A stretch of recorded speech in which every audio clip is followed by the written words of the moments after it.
Hello everyone and welcome to Organic Matters, the podcast brought to you by the Irish Organic Association. It is cold enough outside, but I'm in a lovely warm canteen here on Garryhinch Exotic Mushrooms, and I'm here with Joe and Dolores Gorman. I feel like they might be the brainchildren behind a very interesting operation, but I guess, Joe, first of all, give the lay of the land. What are you doing here and how big an enterprise is it? So we grow exotic mushrooms for retail and food service. When I arrived, I noticed a lot of what looks like green-clad polytunnels. That's essentially what it looks like when you arrive. But like Dolores, exotic mushrooms. Like I've heard of people, particularly around Monaghan, will be familiar with the mushroom growing industry. But how do you stumble across exotic mushrooms?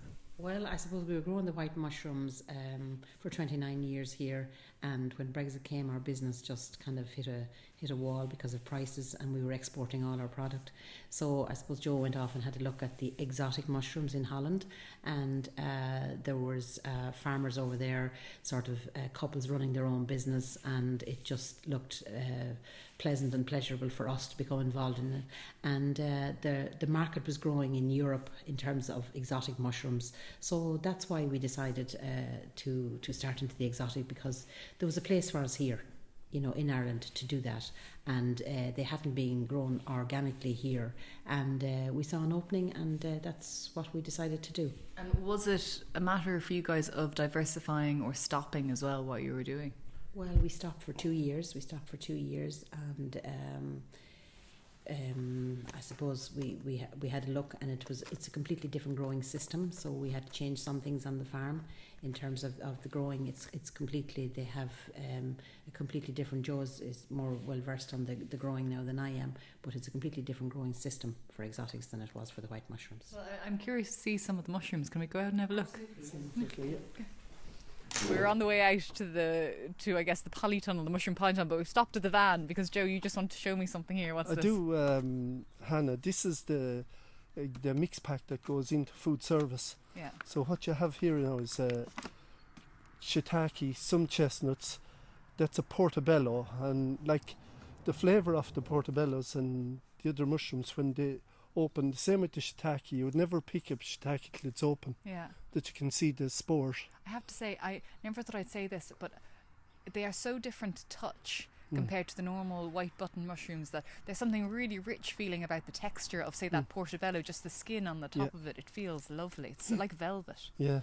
No, they're a different product when they're allowed to open up. Like and are the spores very important when you talk about mushrooms? They are, because the flavour comes into the mushroom when it's starting to, like, that's kind of a reproductive state. If I'd come here before you did the exotic mushroom business, if I'd come here when you were doing the white button business, what would I have encountered? How many tonne were you growing per week? What was it like? We were growing 17 tonne of white mushrooms a week. There'd been constant flow of traffic in and out of the place, and people. It was a very different operation. I mean, the margins in white button and mushrooms is very low.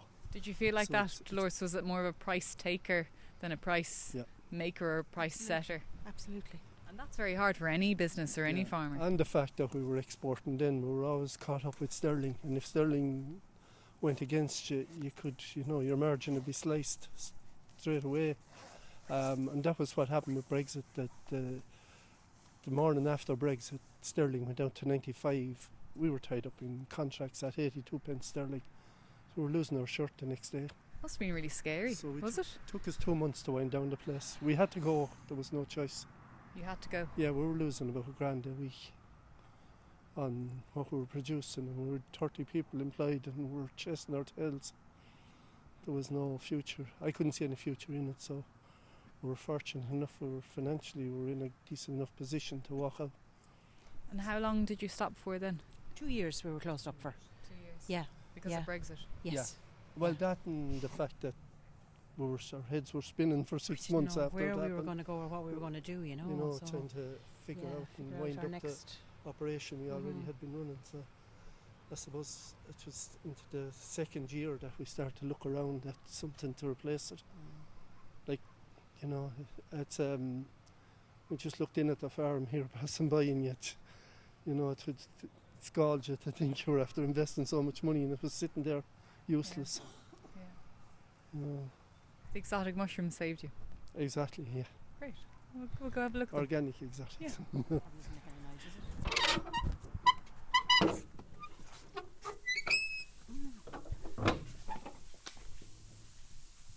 Wow.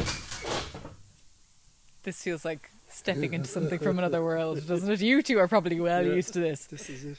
So we've stepped into what looks like a giant enclosed polytunnel, essentially, and there are shelves and shelves of mushrooms sprouting in front of me, and it feels like is that water vapor or mist lightly coming down. I feel like I'm in a spa room or something like that as well. Misting. So Joe and Dolores, tell me what kind of mushrooms are in front of me here. So we have shiitake here, Hannah. So that crop is currently being picked, and this is next week's crop that's set.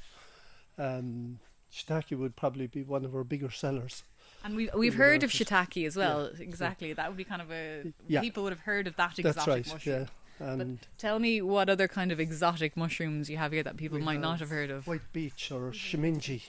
Wow. It's this product, and we actually we're in the Simply Better brand in Dunn stores with the shiminji and shiitake mix. It's a 150 gram punnet. We're looking to expand that as well with Dunn stores into other types of mushrooms. In terms of flavour, the white beech and the shiitake mix very well. They infuse the flavour from one infuses into the other, and you can get a huge flavour from any soup sauces that you use them in, or even from just cooking them together. You know, just cooking them together, they taste amazing. What is the feedback from customers? Do you have is it a largely maybe vegetarian kind of market that you're supplying to? Who do you supply to? No, but we have like food services, a big kind of high-end restaurants interested in exotic mushrooms, because of, obviously they're organic and they're all Asian type mushrooms. So like these would have been grown out in Asia for the last 2,000 years, and it's only really come into Europe in the last 10-15 years. And in terms then of the properties of these mushrooms, do you have something called lion's mane as well? We have lion's mane. Well, I suppose what Joe was saying about the Asian, that they've come in and they're very common in Asia, we're learning from a lot of the Asian people the properties and how valuable those are in terms of nutrition and the health benefits of them. Yes, we have lion's mane grown. It's not actually in this tunnel here, but the lion's mane is kind of it looks like a brain, and they call it the brain food because it helps to reconstitute brain cells. That's incredible. It is, isn't yeah. it? It is, yeah. And I think there's a whole wealth of knowledge and research being done in the connection between, the gut and the brain, but also kind of how important fungi is, or like different types of mushrooms are, and that we don't probably eat enough of them. There is a lady that buys the lion's mane, Joe, and maybe you tell her, Hannah, what she does with it. Yeah, she's making a tincture from it. I don't know what else she puts in it, but she's the lion's mane is the main component of that. And how was it switching from kind of conventional growing, what was it, white mushrooms, white button mushrooms that we'd be used to seeing, everyone used to seeing, to going organic? Is it harder to grow organic? No, the transition was different, Hannah, because we were dealing with one product in a white mushroom.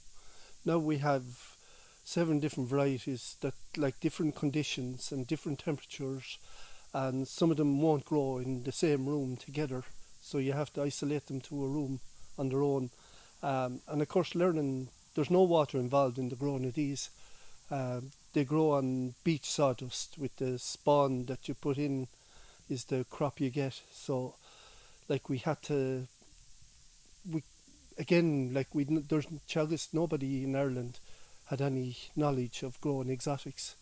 So I paired up with a guy in Holland that was a grower, and when we run into problems, I'd ring him and it'd be a phone call to try and sort out so eventually we started to get more on top of it and realise the different varieties and how they needed to be cared for. And you've won some awards as well recently, or one big one in particular this year. We won a Board B award for the new innovative food product. So we were delighted with that. That was in November, wasn't it? Yeah, in November. So we were very pleased. Yeah, and rightly so as well. It's and it's for the product that we supply into Dunn stores for this particular one here, for the white beech and the shiitake mixed. Yeah, we were delighted with that. What's your favourite mushroom? Do you differ between the two of you? No, well, I suppose I tend to cook them together. You know what I mean? I tend to cook, mix them together. No, I don't have a favourite actually. I don't have a favourite. No, I don't. Well, I do like the grey oyster. I do like the grey oyster a lot. Yeah. You know, it's nice and it's a nice texture. I think you like the lion's mane a bit, don't you? Yeah, the lion's mane shiitake. That'd be my favourite. They're more meaty. They're Yeah. more meaty. Yeah, so because the lion's mane is served like a steak. Really? You know, so it doesn't. A red hot pan, no oil. It cooks in its own juice. That's very different to how we usually have mushrooms, isn't it? And people that like chicken like the grey oyster and the yellow oyster, because you just shred it and, you know, you don't cut them, you just shred them, tear it and then just cook it like that, and it's more like the chicken, you know, that texture. So maybe that's why I prefer it. Joe's more of a meat man and he likes that other texture, you know. They're a meatier mushroom, aren't they, Joe? Yeah, they are. So where can people find it? I mean, you mentioned some restaurants and Dunn stores. Is there anywhere else that you're supplying to that people can maybe find it? Yeah, we've Fallon and Burn. We do a lot of the kind of artisan shops, but apart from Dunn stores, we don't have a huge presence in retail. And are you happy with that, or where say this time next year are you kind of hoping to be? No, I'd absolutely love to have them more of the king oysters and that type of product into Dunn stores. They're currently looking at them, you know, with the view to bringing it in, but like everything else, it takes a bit of time to get in the door. I suppose not everybody realises the health benefits of the exotic mushrooms, and that is something that people need to, you know, we need to educate them. We do sell to a lot of the farmers markets, so people who are really into their organic and into their nutrition and know the food value tend to go for them, you know what I mean? So we need that to grow, and you know, we need to educate people more as to, you know, the nutritional value and the health benefits of them, because they all have a different health benefit. Like, as I think Joe said earlier, like the one for the lung health is the Forest Namico, you know what I mean? So like as I said, the other one is for brain health is the lion's mane is the lion's mane. So they all have different characteristics, and it's about, you know, getting that through to people, you know, the value of them. Was the Forest Namico, am I saying? Forest Namico, the Namico. And you mentioned earlier, Joe, that people were being recommended to eat that if they during COVID time or asthma or anything like that to increase their lung health. It was one of there was a girl in Emma Murphy in Limerick. She's a scientist, and she got a grant along with a doctor in Italy, and they did a paper on the Forest Namico. Well, they tested all the mushrooms, but they found the Forest Namico was the best. They were looking for something to improve lung health after COVID, and that was the one that they actually did a paper on, and then it was accepted into the medical journal in Europe as a result. That's incredible. I noticed a lot of vans outside, and I noticed some staff, and the mushroom business and staff, sometimes it can be notoriously difficult to get staff or keep staff. How do you find that side of it? I suppose we're extremely lucky. We're extremely lucky because the team we had before in the white business, some of the staff came back to us, and we never have to hunt for staff, because if we're looking for somebody, a friend of somebody who's working with us always comes in. So we never haven't, in the time that we're started the business, we've never advertised looking for staff. Wow. We're extremely lucky. Thanks, we are really and truly lucky, and we realise that, you know. So, and they all work very well together. We're extremely lucky on that. In terms of organic standards, are obviously very high and very highly inspected as well.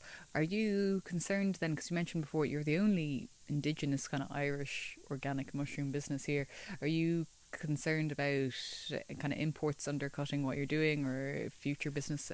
Yeah, it's one of the difficulties we have, is that the imports which were coming in before we started, like, to grow, is still a big space in the market. And I mean, they've been flown in from Korea and China into Europe, and they're obviously the wholesalers in Ireland are bringing them in. But I mean, we're not working with a level playing field in that these products are not subject to any standard, and they're being brought into the Irish market, and we're trying to compete with that sort of... Potentially chemicals being used on them as well. Yes, there is, yeah. They're chemical grown like those products, but they're, this is another piece of the education that we need to get the word out there, and it's difficult. Well, I have to say, I love your Instagram. I think it's fabulous, and I would have known of you guys from social media before this. So if people want to find out a bit more about kind of what you're doing, do you have a website? How do they find you? We have a website, but neither myself or Dolores would be great at the... Well, we'll add it to the description. If anyone's listening, we'll add it to the description on the podcast, so you can find it we have easily. a guy in Dublin that looks after our social media, and Garvin, and that's he looks after that. Well, if anyone's interested, there's definitely an Instagram page. I can recommend it, and we'll add the link onto the description. Before winding up, is there anything else that you two would like to add? Obviously, support Irish being a big one. Oh, absolutely. Yeah. Supporting Irish is very important. Like when I'm shopping myself, I always check it's Irish, and I only buy Irish, and I try buy local as best I can. Well, thank you both very much. Yeah. Thank you very much. Thanks. And for anyone listening, you've been listening to the Organic Matters podcast, brought to you by the Irish Organic Association. And for more on organics, you can go to www.irishorganicassociation.ie. But for me, Hannah Goodmulligan, that's the end of season 3, and we're going to take a little hiatus, and we'll be back again in April 2025. So thank you very much for tuning in, and take care.